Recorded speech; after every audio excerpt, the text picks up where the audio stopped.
Welcome to this episode of The Wave. We have an exciting guest. I'm sure you already see her on screen, but before we get to our special guest for this episode, I'd like to introduce my co-host. First, we have Jessica with her back. And of course, we have Carol Ann. Nice of you to join us, darling. And we of course, have none other than our beloved Madam Mayor Sharie Minions. Thank you for taking the time. I know you're a pretty busy woman. Thank you for having me. I'm excited to be on. It's so funny. We've been trying to get you on the show on a regular taping, and we never got to. But finally, the crisis hits, and now the wave is on every day. We used to have a new episode every month. Now we're on every day.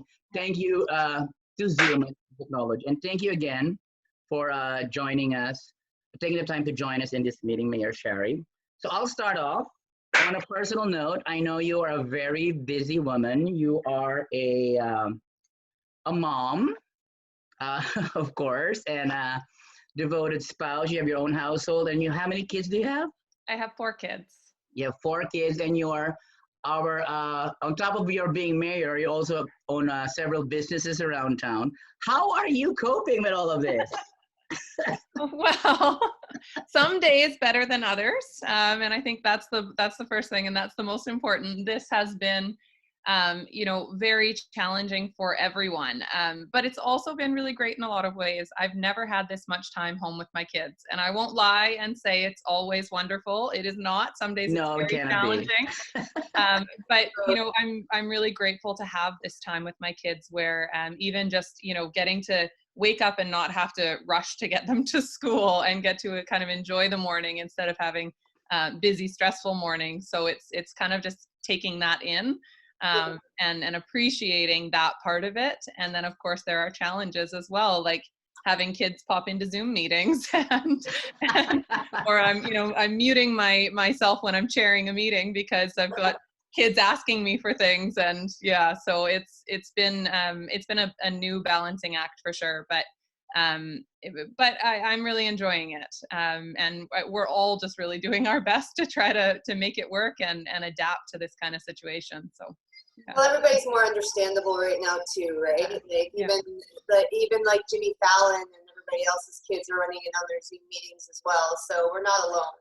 Yeah, for sure. Oh, yeah, for sure. I even saw something, because they're still going on with like the court cases and stuff, and they put like a news article out about like telling people to like wear pants during your court appearances. You have to still pretend like you're actually going to court and dress nice. That's hilarious. Please wear pants. Yeah. What, they actually have to go to the court appearance? Also. They can't do hearings by Zoom? Oh, that's funny. I thought it was funny, yeah. They are doing some court hearings by Zoom meetings. So really? Funny, yeah. Well, I think, the debris and barrel, one of my favorites, but is to go pre-pandemic. And I'm sure I'm going to go there when all this is over. So debris and barrel had to close as well, or do you do deliveries? Or so we closed on March 16th was our last day open for the time being, obviously, but that's been challenging. And as a business owner, I know a lot of other people have had to go through this at the same time. And Carol with her staff, it's really difficult to make that decision to close your doors and to lay off your staff, many of whom need to be working. So it's been challenging. It was really difficult to kind of make that decision because we did close a few days before the provincial government ordered restaurants to close, just because we really saw that like we have a small space. I mean, you've been there a ton of times. It's small, right? It's really difficult to allow people to social distance in a 30-person restaurant. It's a small space. We couldn't move our tables far enough apart and still make it work. So we chose to close a few days early, and I'm glad that we did. But now we have adapted, and we're running a freezer meal program. So so that's been going well. Just kind of having the opportunity to still give people food, but in a very different way.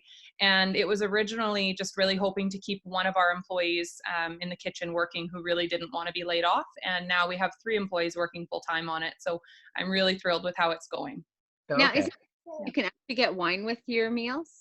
You can. So Really? yeah, because Oh, everything's what I'm doing this week. fine. Well, how do you pack wine to go? So the provincial government actually, so my restaurant is a food primary. So we're not allowed to sell wine unopened. Typically, we have to open it and then someone can take what's left to go.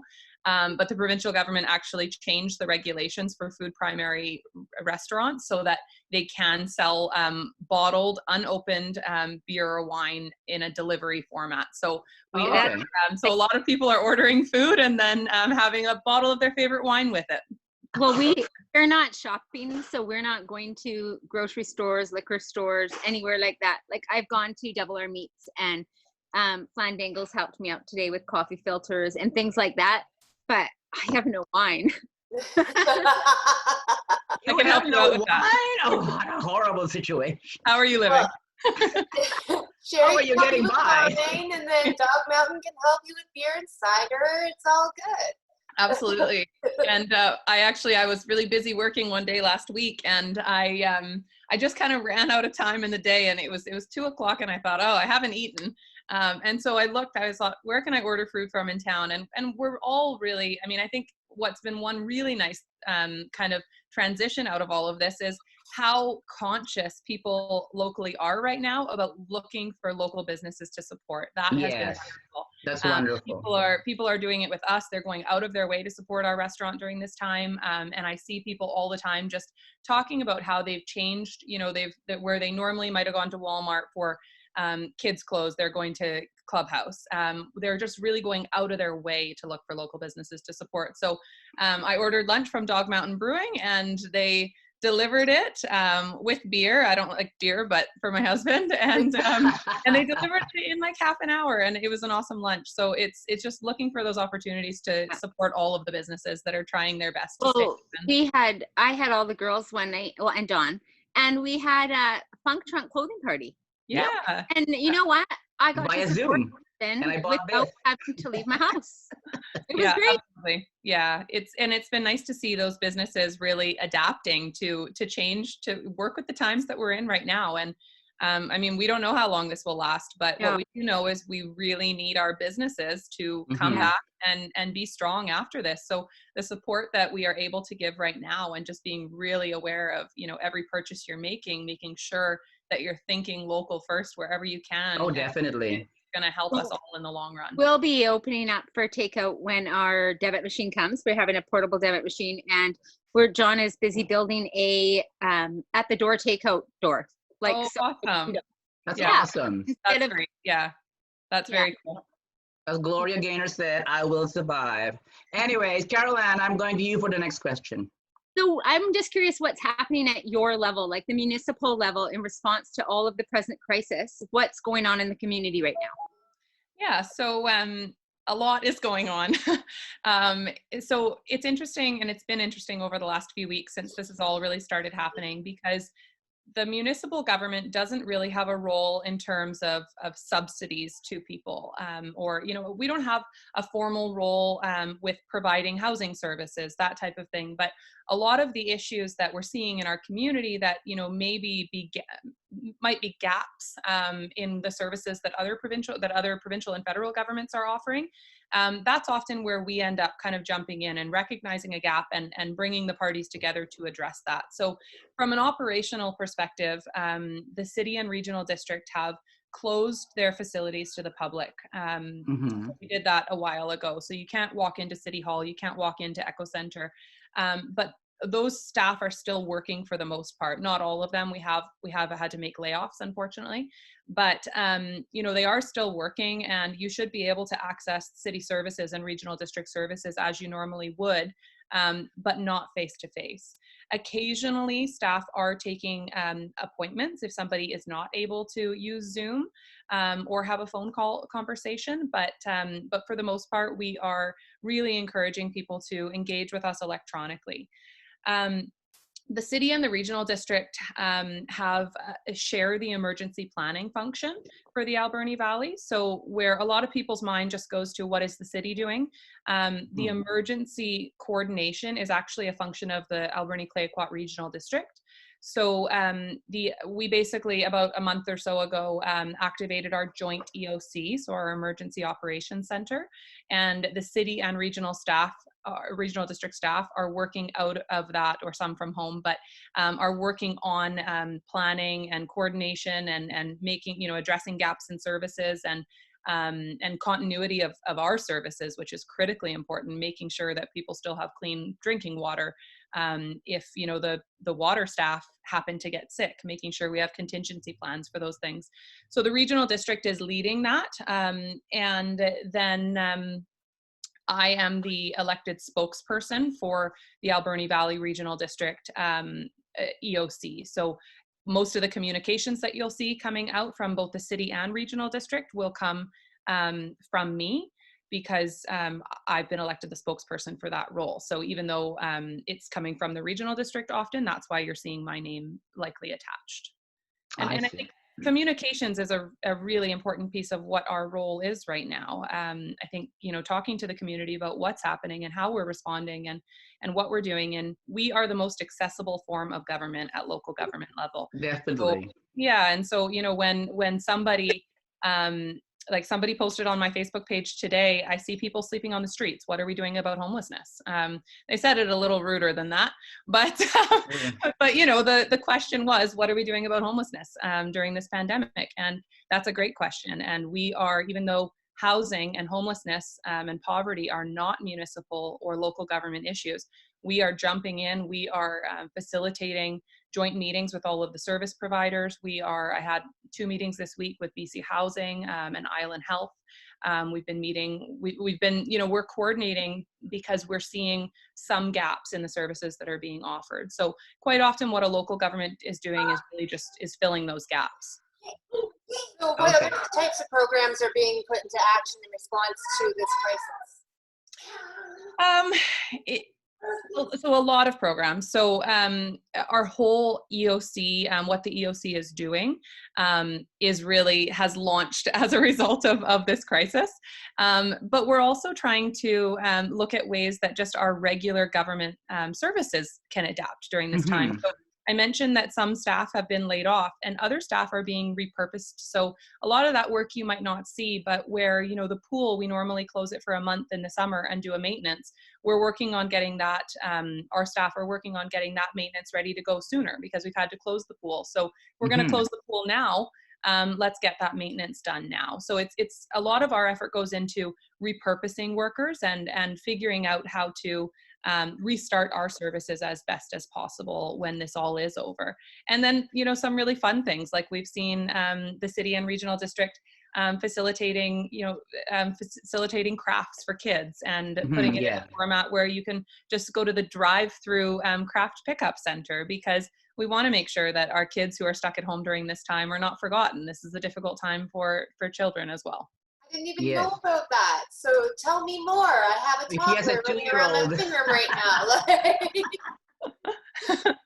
So I actually have no children here with me right now, which is very rare. Yeah, I mean, this is a really difficult time for parents of young children, and not to complain, but my online babysitter is helping me out right now. So that's right. I mean, we've all had to adapt to all of a sudden, and a lot of people are working from home still. So it would be wonderful if we all had the ability to just relax and take this time with our kids, but the world has to go on, and a lot of us do have to run our businesses still or do our jobs still from home. And the reality is we're doing them now with kids interrupting meetings or just putting on movies while we're in meetings, and then trying to find time in the day to do schoolwork. So it's been a balancing act for sure. And my kids are 3, 5, 8, and 8. So oh my.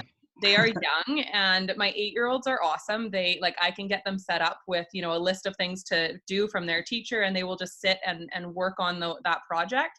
But my 3 and my 5-year-olds, I think, are really, they're just like terrors throughout the day while I'm There's the working. challenge. Yeah, mine's just about 3. I understand. Yeah. Well, I'm sure Jessica can relate. In terms of being a business owner, it's Yeah. Caroline who can relate. In terms of being a mom, it's Jessica who can relate now. Yeah. As far as I'm concerned, I can relate in terms of getting community involved. That was my next question now is, so there are programs in place, there are activities being undertaken by the local government or the municipal government. And now where would one go to help support the programs and volunteer or donate or anything? Yeah, that's a great question.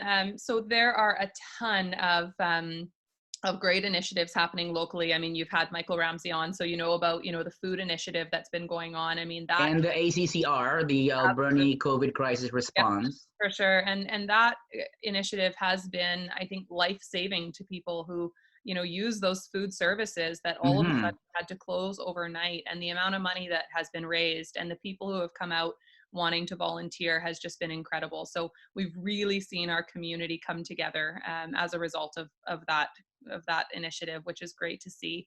I've had a lot of people ask me, you know, how, if I want to donate money, where should I donate it? And my response is always, because it's difficult to pick one thing. There are so many amazing nonprofits in this community. We're really lucky with how many service groups we do have, and they all need money right now. I mean, the immediate needs seem to be the food for, you know, people who accessed those food services. But now that need is shifting. I mean, they certainly still have a need, don't get me wrong, but you know, the hospice has seen a decline in their donations, and there's there's so many initiatives in this community that need support. So, but it's been wonderful to see how many people who have come out and say, like, I am still working. I'm fortunate. I feel fortunate to have a job. So where can I contribute to make a difference? It's been really great. Okay. Caroline, you have the next question? Yeah, what's your assessment of our efforts to the response? Are we doing okay? Could we be doing more, or are we doing a good job? Well, I think we're doing a great job. We're doing a great job. You know what? We can always do more, and that's kind of the challenge, is knowing where to just you know, finally sit back and take a break at the end of the day, or cut yourself off. And I know that a lot of our staff at the city and regional district struggle with that, because they're so engaged in this, and there's never-ending work to be doing. And I think that, you know, it's really important during this time to make sure you are balancing and practicing good mental health. And at some point, you have to turn your computer off and stop. You know, stop looking at the news, stop looking at your list of things to do. But there's always more work to be done, and it's important to make sure that we are balancing, because we all need to stay healthy long term, and that includes mental health. But I think generally we are doing a really good job as a community. And, you know, from a staff perspective, what I have seen is that our staff at the city and regional district are engaged with everyone. So Heather Zenner is our emergency coordinator, and she, you know, have to really give credit to Heather, because she's only been in this role for a few weeks before COVID-19 happened. So she was brand new to the role, and what a way to get started. But, you know, and so she really jumped in, and she's made connections with all of the service providers in the community. She's having, you know, I think 3 times weekly calls with the hospital and Island Health, and really just making sure that we are prepared. And as new issues come up, really working to encourage, you know, those gaps to be filled, and addressing them and bringing them forward, and working with people to fill the gaps and make sure that we are serving the community as best possible. And then from a governance perspective, you know, and our elected officials, it's been really interesting, because the work of elected officials has to go on. And quite often we get really caught up in the response, and then we forget that we have all these decision makers up here who have to keep giving authority, and we have to keep, you know, we got so caught up in COVID-19, and then had to really be brought back to the fact that we have a provincial deadline to meet for passing our budget and having our tax bylaw set by May 15th. And our budget was just about finished, but unfortunately, because of COVID-19, we had to make some really significant changes to it, just recognizing the financial position that people, are in as a result of this. So we had to kind of get back to that part of business. And so there's so many moving pieces, and I think we can always do better. But I really believe that our local governments are doing a fantastic job of responding to this. So that really segues me into my next questions. In terms of funding for assistance and recovery, what can the community expect from the level of the municipal government? Yeah. So I think that, so you're not going to see, like, local governments don't have the capacity in the budgets that we have to make really meaningful, significant contributions to community that provincial and federal governments do. Like, the $2,000 a month payments and the $1,000 a month provincial payment. Local governments don't have that capability. But we are trying to make a difference where we can. So both the city and regional district have made pretty significant changes to their budget. That means some cuts. So, some program or some projects were cut. There's also, unfortunately, and people don't always think about this, but there's significant added costs with this pandemic as well. So, and lack of revenue. So yes, we closed the pool and there's a savings there, but we don't have that pool revenue coming in then either. We get, I think, about $300,000 a quarter from, $150,000 a quarter from casino revenues, from gaming revenues. Well, the casino's closed, so we won't get that $150,000 for this quarter, possibly not next either. So those are all monies that we budget for, and we had to adjust both up and down for responding to this. So there was significant changes made.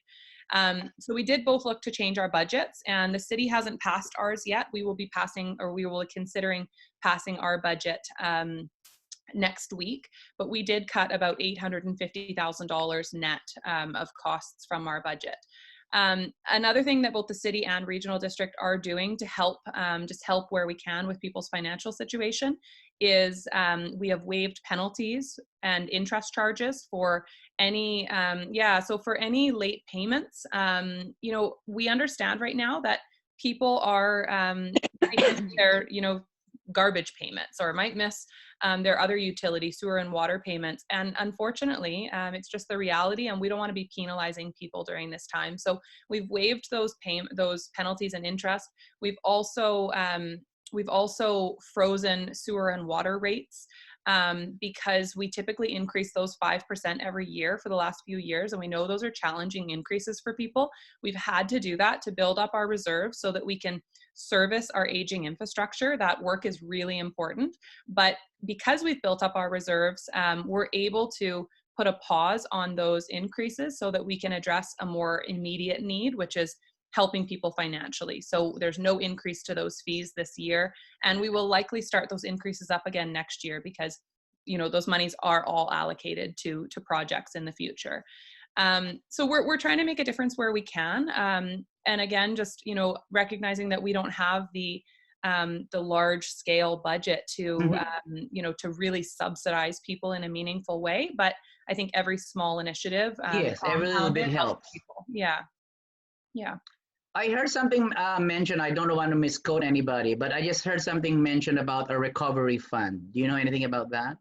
Yeah, so the city has, we have put in some money into COVID-19 response, and that's $200,000 that we allocated for COVID-19 response. Some of that money we are hoping will be for recovery, so funding recovery initiatives. We don't know yet how much will be for response and how much will be for recovery because our budget is so fluid right now. Mm-hmm. If the pool stays closed a month longer or opens up a month earlier, if the casino stays closed and we don't get those gaming revenues, there's going to be so much ups and down to kind of balance out. So we don't know exactly where our costs will end up, but recovery is a big part of this. And we really think that right now we're focused on response. Very soon we're going to be moving into being focused on recovery, and recovery of our business sector is a huge part of that. So again, it might not be stimulus dollars that we are giving out to people because we don't have that capability or legal authority through the community charter, but it might be support in other ways to businesses to make sure we're getting them through this time. our economic development officer has been working really closely with the chamber and Community Futures, connecting with every business in town, understanding what their situation is and trying to connect them with services where they can, financial services if they need them, business planning services if that's of so just really trying to keep those connections there, because our small business sector is a huge part of recovery. Oh, definitely. Yeah, even in other parts of the country, I mean, small businesses contribute a lot to the economy of a city or province and the whole thing. Caroline, would you like to take the next question? I don't have a next question, Don. It's supposed to be for Jeff, but I'll like you can have it. I didn't get it, so you can. Okay, sorry. I'll I got it. Are there any significant changes in the basic services that the community, like utility bylaw officers? Did we have to add bylaw officers? Are there new bylaws in force? So bylaw officers specifically the province has asked us to use our municipal bylaw officers to enforce social distancing. Okay. So our bylaw officers are still working actively, but a lot of their focus now is on social distancing and working with business owners. If we get a complaint from a member of the public, which we often are getting concerns expressed to us about, I was at this business and they didn't seem to be social distancing people, or I was here and this happened. And our bylaw officers are really taking the lead of, going and connecting with those people, whether it's a business owner to just make sure they understand what their responsibility is, or a member of the public or a neighbor, they're reaching out to those people. So that definitely is time consuming for them. I would say that all of the services that we offer have changed because everything has changed. How we are offering our services is different, but it's important for people to know that we are still offering our services. So, we have plans in place to make sure that your drinking water is going to continue to flow from your taps, that, our sewer infrastructure is still being maintained, that we are still working on our sewage lagoon project, which is a massive project. Garbage collection still on as scheduled. All very important things, right? Exactly. And that was a very early project for the city and regional district, was making sure, okay, how do we make sure the landfill stays open? And what are the risks? And, what if people get sick? What's our contingency plan? And starting to work on cross-training of key positions. So that planning has been underway for a while, and the city and regional district are both in a really good position to maintain continuity of services. And for us, that's the most important thing, because so many of those services that we offer are really just critically important to the public. I have to say the city's really prompt too. Like, I messaged you yesterday because I was having a hard time getting through, but I got through this morning while I was still in bed drinking my coffee, and I called them and I asked them if they could come out and turn our water off. And before I was even out of my bed, they were at my door. That's awesome. It was amazing. They turned the water off. They found the problem. Done. Yeah. That's great to hear. They're still really there. Yeah. And they are. And we want the public to know that, I mean, in not just the city and regional district, a message we've been trying to get out lately is the emergency room is still open if you need it, Okay. Oh, is the walk-in clinic still open or just the emergency? I'm actually not positive on the walk-in clinic, and I don't want to give the wrong information. I'll check on that and let you guys know. But yeah, services are still being offered. Some of them are being offered in a different way, and we need to get that information out to the public to help them understand how to access services. But it's really important to us that we continue to offer all of those services. We have a ton of building permit applications. Oh my. We have planning projects underway. We have zoning changes that we're working on to facilitate development. And those are all really important things to continue as well, because when we, do get through this, or when we start to come out of it, we want to see our construction segment of our economy stay strong. We want to see housing projects continue. So we have to do our part to make sure that we're doing that work now, so that all that work can continue in the future. Okay, my next question is, I might step on a bit of toes, but I'll take the risk. Where are your city councilors in all of this? They're so silent. Well, so they're not. Okay, maybe I'm just not listening. No, that's fine. So I think that's really important for people to, so first of all, the videos and information that I'm putting out is behalf of council for the city of Port Alberni And as the spokesperson for the electoral areas, it's also on behalf of the electoral area directors for Beaver Creek, Cherry Creek, Sprout Lake, and the Beaufort. And so I'm speaking on behalf of those 10 people and myself, and our governments. And it's really important for people to understand that I'm the spokesperson. So we want them to be out and be visible, not physically in the public, but, visible. Okay. But sorry, I have to cut you because I have a limited account on Zoom. I have to upgrade. One last question, or just one, an admonition, instruction coming from our mayor to the citizens of Port Alberni. Words of encouragement. Words of encouragement. I have many. So I think, the most important thing for people right now is to know that the work that we are doing is making a difference. Certainly there's always going to be examples of, someone doing it wrong, but I have just been so amazed by how this community has stepped up, has changed every aspect of their day-to-day lives in order to keep everyone else safe. Our community is doing a fantastic job, and we should all be really proud of that. And I think the last thing is that we want to make sure we keep physical distancing, because we are making a difference, and let's not stop now. Let's keep doing what we're doing. Yes, we're all in this together, Port Alberni, and we are going to get through it. We got through a strike, we got through forest fires, we got through a tsunami, and we will get through this together. Thank you, Madam Mayor, for taking the time for us, and we'll catch you next time on the way. Bye, Jessica. Bye. All right. Thank you for having me.